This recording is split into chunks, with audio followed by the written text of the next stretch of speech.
Bilang pakikiisa sa paggunita ng World Kidney Day, isang kampanya ang isinulong ng Public Health Unit ng National Kidney and Transplant Institute sa isang paaralan sa Quezon City. Layo itong mapaalalahanan ng publiko sa kahalagahan ng pangangalaga sa kalusugan ng ating bato. May balitang pambansa si John Lester Naguna ng Philippine Information Agency.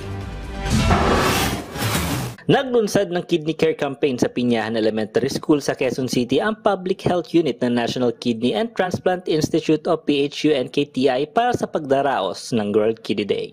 Ito ay may temang Are Your Kidneys Okay? Binibigyan din nito ang kahalagahan ng early detection sa pagprotekta sa kalusugan ng kidney. Nagbigay ang NKTI na educational lecture sa mga grade school students tungkol sa mga sintomas ng kidney disease at kung paano ito maiiwasan.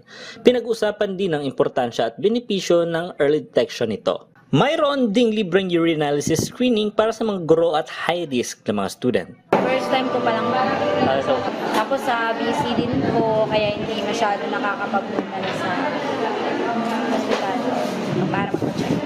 Mas okay po na ma-detect po ng maaga para mas maagapan din hindi na lumalapat.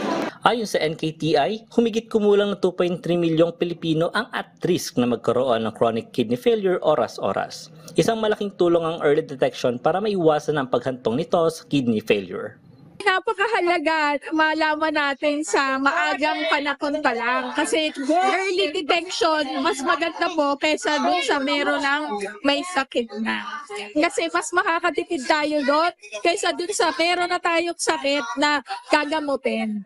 Ibinahagi naman ni NKTI Head of Public Unit Dr. Maria Angeles G. Marabella ang ilang tips kung paano magkaroon ng malusog na kidney.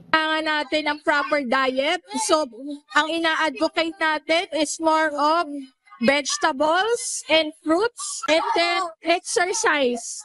Ang World Kidney Day ay isang malaking paalala sa mga Pilipino na pahalagahan ng kalusugan ng kanilang mga bato at ugaliing magpa-check para sa early detection.